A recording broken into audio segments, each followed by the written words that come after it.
Bonjour à tous, ici Yellowman, donc troisième game, 2 contre 2 à 0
pour Val.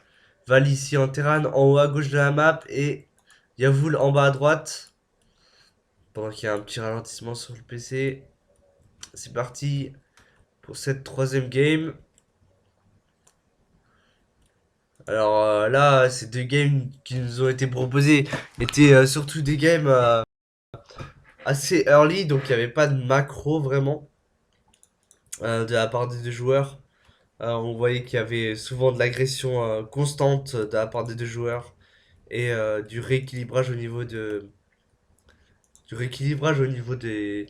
voilà, j'étais agressé, j'ai perdu du temps en écho, bon bah c'est à moi d'agresser, etc. Et on voyait qu'au final Val a su prendre en fait des agressions, des fights ou même défendre de manière plus optimisée. Euh, voilà.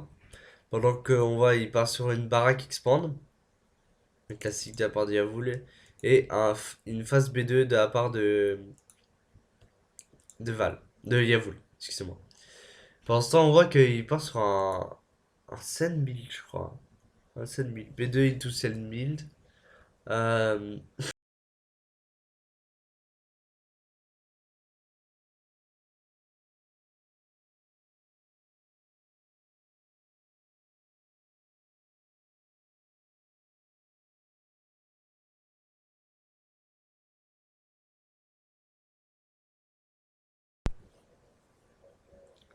voilà, pendant que les deux Lions sont de sortie.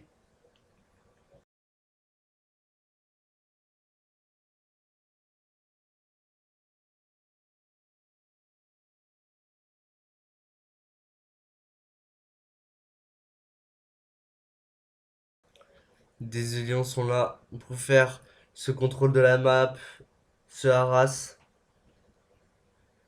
cette pression que je suis cloîtré chez moi.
On va voir ce qu'il va faire avec sa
Banshee.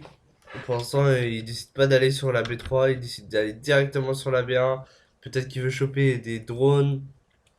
Là, il aurait dû partir directement sur la B3. Pendant que elle a été scoutée grâce aux Zerglings. Donc là, masse défense 2, 1, 1. Très, très bonne réaction de la Yavul.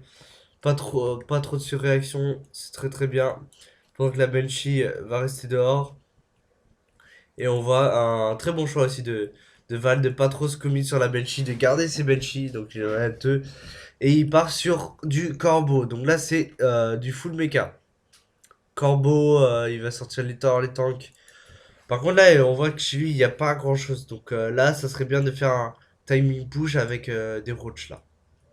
Ça serait très très bien. Pendant que deux usines sont rajoutées. Un est en cours des véhicules. Donc on va vraiment là.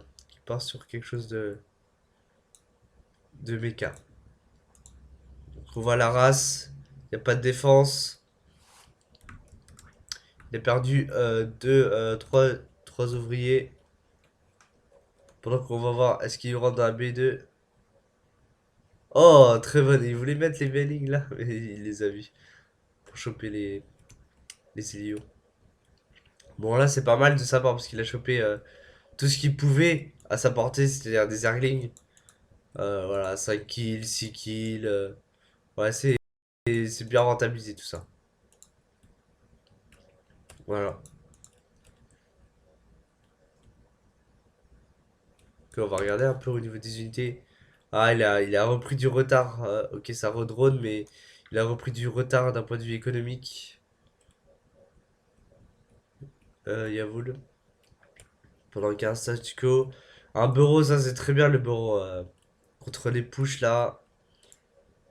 Ceci, pas du mauvais côté, le seum.